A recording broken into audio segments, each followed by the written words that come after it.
இலங்கையில் இருந்து போட்டியாளர்களையும் நாங்கள் எங்களுடைய நிகழ்ச்சிகளுக்கு தெரிவு செய்ய மாட்டோம் என்ற ஒரு அறிவிப்பை விடுத்திருக்கின்றதாம் சீ தமிழ். இது உண்மையிலேயே சரியான தகவலா பொய்யான தகவலா இல்லை என்று சொன்னால் எதற்காக இவ்வாறு குறிப்பிடுகின்றார்கள் என்ற தொடர்பாக இந்த காணொலியில் நாங்கள் விரிவா பேசுவோம். முதல்ல இலங்கையில இருந்து இந்தியாவுக்கு இந்த பாடல் நிகழ்ச்சிகள் நடன போட்டிகள்ல பங்கு கொள்றதுக்காக பலர் கலந்து கொள்றது நாங்கள் பார்த்திருப்போம். இது உண்மையிலும் ஏனென்றா எங்கட நாட்டில இருந்து தங்களுடைய திறமைகளை வளர்த்து கொள்றதுக்காக மற்ற நாட்டுக்கு அவர்கள் களம் தேடி சென்றிருப்பதென்றது உண்மையில ஒரு வரவேற்கத்தக்க ஒரு விடயம் தான். ஆனால் எங்களை இவர்கள் எப்படி காண்பிக்கின்றார்கள் வெளி உலகுக்கு என்றதுலதான் அந்த பிரச்சனையே தங்கி இருந்தது.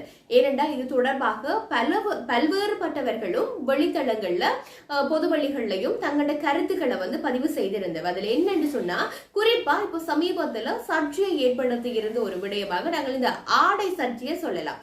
அதாவது இலங்கையில மலையகத்துல இருந்து இந்தியாவின் சீ தமிழ் போட்டிக்கு சென்று அங்கு பங்கு கொண்டிருக்கக்கூடிய ஸ்னேகா என்கின்ற ஒரு போட்டியாளர். இவர் இலங்கையில ஒரு பெயர் சொல்லக்கூடிய தொலைக்காட்சி ஒன்றிலையும் ஏற்கனவே பாடல் போட்டி ஒன்றில கலந்து கொண்டிருந்தவர். அவர் கலந்து கொண்டிருந்த பொழுது மிகவும் அழகாக பாடியிருந்தார். அந்த ஸ்னேகாவினுடைய திறமை மீது எங்களுக்கு எந்த விதமான ஒரு சந்தேகமும் கிடையாது. ஏனென்றால் நாங்கள் அவர்கள் பாடிய பல பாடல்களையும் கேட்டிருக்கிறோம். ஆனா இதுல என்ன பிரச்சனை என்றால், இப்ப இங்க இருக்கக்கூடிய அந்த தொலைக்காட்சியில அவர் பாடியிருந்தார், மிகவும் அழகாக பாடியிருந்தார் என்பதற்கு அப்பால அந்த தொலைக்காட்சியில இவருக்கு மிகவும் அழகான ஆடைகளை கொடுத்திருந்தார்கள். அது தொலைக்காட்சி வழங்கிய ஆடைகள். அந்த தொலைக்காட்சி மிகவும் அழகான ஆடைகளை வழங்கி இருந்தது. அந்த பிரேமில, நாங்க பிரேம் என்று சொல்லுவோம் தானே, அந்த பிரேமில அவரை மிக அழகாக காட்டியிருந்தார்கள். பாக்குறதுக்கும் நல்லா தான் இருந்தது. ஆனா இதற்கு எதிர்மாறா இங்கால எடுத்து பார்த்தோம்னா சீ தமிழ்ல ஸ்னேகாவை காட்டியிருந்து அந்த விதம், அதாவது நீங்க வழக்கமா பாத்தீங்கன்னா இதுக்கு முதலும் இங்க இருந்து கலந்து கொண்டவர்கள்ல சிலரை அந்த ஆரம்பத்துல காட்டியக்குள்ள இலங்கை அப்படி என்று சொல்லி சொன்னதுமே அவர்களை ஒரு ஏழ்மை நிலை இல்லை என்று சொல்லி சொன்னால் எங்களை ஒரு பரிதாபகரமானவர்கள் என்கின்ற ஒரு நிலையில தான் அவர்கள் இதற்கு முன்னதாகவும் காட்டியிருந்தார்கள். அப்ப இது தொடர்ச்சியா நடந்து கொண்டிருக்கிற விஷயம் தான். இப்ப இங்க இருந்து வசதியா இருந்து கொடுத்து அங்க போய் நாங்கள் பாடினால் எங்களை இலங்கையில் இருந்து வந்தவர்கள் அப்படி என்று சொல்லி சொன்னால் ஒன்று எங்கள் மீது அந்த போர்வடி இருக்கும், இல்லை என்றால் நாங்கள் ஒரு ஏழ்மையான பாவப்பட்டவர்கள் என்கின்ற மாதிரியாக அவர்கள் சித்தரித்து காண்பித்துக் கொண்டிருந்தார்கள். இதை உடைக்கிற மாதிரி தான் இந்த விஷயத்துல பலரும் இதுக்கு எதிராக பேசியிருந்தார்கள். நாங்களும் பேசியிருந்தோம் இந்த ஆடை விடயத்துல மாத்திரம் தான். ஆனா ஸ்னேகாவுக்கு வாய்ப்பு கிடைக்க கூடாது அப்படி என்று சொல்லி யாரும் எந்த விதத்திலையும் பேசவில்லை. அப்ப இதுல முக்கியமான விஷயம், இப்ப சீ தமிழ் ஒரு அறிவித்தல் ஒன்று விடுத்திருக்குதாம். இதுக்கு பிறகு இந்தியாவில இருந்து இலங்கையில இருந்து இந்தியாவுக்கு இனி எந்த ஒரு எங்களுடைய சீ தமிழுக்கு எந்த ஒரு போட்டியாளர்களையும் இலங்கையில இருந்து தெரிவு செய்ய போவதில்லை என்று சொல்லி பேசி இருக்கிறார்களாம். இது தொடர்பாக ஒரு பிரபலமான இந்திய ஊடகவியலாளர் தன்னுடைய வலைவழி பக்கத்திலே அவர் ஒரு காணொலி ஒன்றையும் இது தொடர்பில் பதிவு செய்திருக்கின்றார். இலங்கையை சேர்ந்த தமிழ் பெண், அதுவும் மலையக தமிழ் பெண் ஒருத்தங்க இங்க பாடினாங்க. அவங்க அவங்களுடைய உடை, அவங்க பேசுறது, அவங்களுடைய ஏழ்மையை அங்க பிரதிபலிக்கிறது அப்படின்னு சொல்லிட்டு பல விஷயங்களை தொலைக்காட்சி பண்ணிச்சு. இது உலகம் முழுக்க இருக்கிற ஈழத்தமிழர்களை ரொம்ப புண்படுத்தியிருக்கு. ஆக்சுவலா அவங்க என்ன சொல்றாங்க அப்படின்னா, பேசிக்கலா இந்த பெண் கொஞ்சம் வசதியான பொண்ணு தான். இவங்க யாழ்ப்பாணத்தில் நடைபெற்ற ஒரு நிகழ்ச்சியில அல்லது கொழும்புலேயே எங்கேயோ ஒரு நிகழ்ச்சி நடந்துச்சு போல இருக்கு, தொலைக்காட்சி நிகழ்ச்சி. அதுல அவங்க கலந்துக்கும் போது ரொம்ப காஸ்ட்லியான உடைகளை தான் அவங்க பயன்படுத்தினாங்க. ஆனால் இங்கே மட்டும் அவங்களை ஏன் ரொம்ப ஏழ்மை நிலையில் இருக்கிறது மாதிரி நீங்கள் காமிக்கிறீங்க, இது ரொம்ப தவறான விஷயம். நாங்கள்லாம் அப்படி எங்கேயுமே போய் பிச்சை எடுக்கலை. எங்களுடைய போர் சூழலை இப்போ ஏன் நீங்கள் நினைவுபடுத்துறீங்க, நாங்கள் அதுலேருந்து மீண்டும் வெளியில் வந்துட்டோம் அப்படின்லாம் பல பேர் ஈழத்தமிழர்கள் தனித்தனியாக வீடியோக்களை போட்டிருக்கிறாங்க. அது ஒட்டுமொத்தமாக அந்த தொலைக்காட்சியை பயங்கரமாக டிஸ்டர்ப் பண்ணியிருக்கு. ஒரு நல்ல நிகழ்ச்சியை இப்படி இவங்க வேற மாதிரி பார்த்துட்டாங்களேங்கிற எண்ணம் அவங்களுக்கு வருது. இது ஒரு நிகழ்ச்சியை பல்வேறு நபர்கள் பல்வேறு பார்வையோடு பார்ப்பதில் ஒன்றும் தவறில்லை. ஆனால் இவங்க சொல்ற அந்த கருத்து இருக்குல்ல, அது இவங்களுக்கு சீ தமிழ் தொலைக்காட்சியை ரொம்பவே டிஸ்டர்ப் பண்ணி ஃபைனலாக அவங்க என்ன முடிவெடுத்தாங்க அப்படின்னா, இனிமேல் இலங்கையிலிருந்து யாரையுமே நம்ம கூப்பிட வேண்டாம் அப்படிங்கிறது தான் அவங்க எடுத்த முடிவு. இந்த விடயம் தொடர்பாக நாடாளுமன்ற உறுப்பினர் மனோ கணேசன் எம்பி தன்னுடைய முகநூலிலே ஒரு பதிவு ஒன்றை இட்டிருக்கின்றார். குறிப்பாக நான் ஷோர்ட் பண்ணி சொல்றேன், அதுல என்ன விஷயம் சொல்லப்பட்டிருக்குன்னு சொல்லி. அதாவது இலங்கையில இருந்து இந்தியாவுக்கு வாய்ப்பு தேடி போகக்கூடியவர்களுக்கான அந்த வாய்ப்புகளை கொடுக்க வேண்டும் அப்படி என்றது உண்மைதான். ஆனா அவர்கள் வந்து தங்களுடைய டிஆர்பி விஷயத்துக்காக இதை செய்யணும் என்றதுல எந்த விதமான ஒரு சந்தேகமும் இல்லை. ஆனா இவர்கள் வந்து இப்ப இலங்கையிலிருந்து எடுக்காம விட்டு அவர்கள் டிஆர்பிக்காக வேறு ஒரு விஷயத்த செய்யத்தான் போயிடும். ஏனென்றா முந்தி காலத்துலதான் இந்த கலை, அவ்வாறு கலை, நடிப்பு, நாடகம் அப்படின்னு சொல்லி எல்லா விஷயமும் வந்து ஒரு கலை நயத்தோடு அது அப்படியே இருந்த மாதிரி இருக்கு.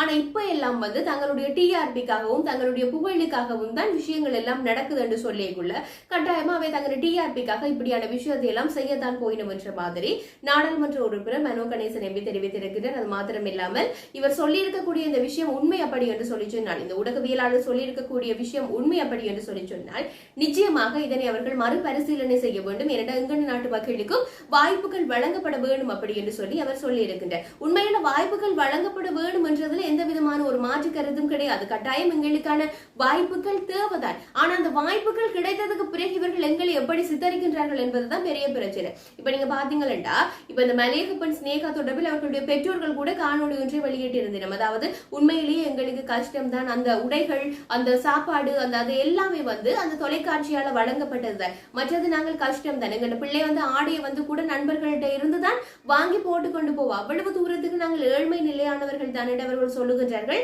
உண்மையில அவர்களை பாக்கைகளையும் அந்த ஏழ்மை நிலை என்றது விளங்குது. மாத்திரமில்லாமல் இங்க இருந்து போய் சில யூடியூபர்ஸ் வந்து அவர்களுடைய வீடுகளை கூட படம் பிடித்து இதுதான் ஸ்னேகாவினுடைய வீடு, இதுதான் அவர்களுடைய உண்மை நிலை என்றெல்லாம் சொல்லுகின்றார்கள். ஓகே, அந்த உண்மை நிலை என்பது சரியாக இருக்கட்டும். இங்க இருக்கக்கூடிய ஒரு தொலைக்காட்சி அவர்களை வெளியிலே அவ்வளவு ஒரு அழகான பிம்பத்தோட காண்பிக்கக்குள்ள சீத்தமிழ் எங்களை இப்படியான ஒரு பிம்பத்தோட காண்பிக்கின்றார்கள் என்றதுதான் ஒரு பெரிய பிரச்சனை.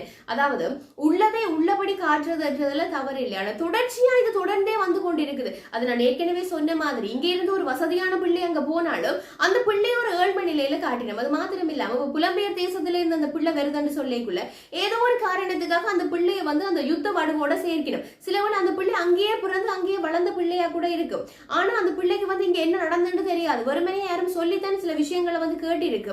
அப்படி இருக்கே கூட அந்த யுத்த வடுவை அதோட சம்பந்தப்படுத்தி பேசுறதுன்றதுதான் மிகப்பெரிய ஒரு விஷயம். ஏனென்றா இங்க இருந்து இங்க அது அனுபவிச்சதைக்கு தான் அதோட வலி வேதனை என்றது தெரியும். வெறுமனே அங்க இருந்து கொண்டு வெறுமனைய வெற்றி கண்ணுகளால பார்த்தா இங்க இருக்கக்கூடிய வேதனை என்றது தெரியாதப்ப ஒரு சமயத்துல கேட்கலாம், கூட இருந்து அனுபவிச்சு பார்த்தா மட்டும்தான் அந்த வழி தெரியுமா, எங்களுக்கும் பார்த்தா விளங்கும், நாங்களும் தமிழர்கள் தான் அப்படி என்று சொல்லி கதைக்கலாம். அதெல்லாம் வெறும் வாய்ச்சவடால்களா தான் இருக்குமென்னு சொல்லி நான் நினைக்கிறேன். ஏனண்டா கூடவே இருந்து அதோட கஷ்டத்தை அனுபவிச்சாதான் அதோட வழி தெரியும். இன்றைக்கு வரைக்கும் எங்க நாட்டுல தெரியும் உங்களுக்கு, நான் இதை திரும்ப திரும்ப கதைக்க கூடாதுன்னு நினைச்சேன். எங்க நாட்டுல வந்து தெரியும் உங்களுக்கு எத்தனையோ பேர் இந்த போர் மௌனித்து 16 வருஷம் கடந்த பிறகும் எத்தனையோ பேர் இன்னும் எத்தனையோ வடுக்களோடு வாழ்ந்து கொண்டிருக்கிறோம். அவைக்கான நீதி நியாயம் இன்னும் கிடைக்கப்பெறல. ஆனா வெறுமனையே போர் என்று சொல்லி அந்த போர்ல இருந்து ஒரு பரிதாபத்தை தான் தேடினமே தவிர இங்க போரால பாதிக்கப்பட்ட சனம் இன்னும் அப்படியே தான் இருக்கு. எங்கட சனம் இன்னும் அப்படியே தான் இருக்கு. எங்கட ஆக்கள் இன்னும் அப்படியே தான் இருக்கணும்.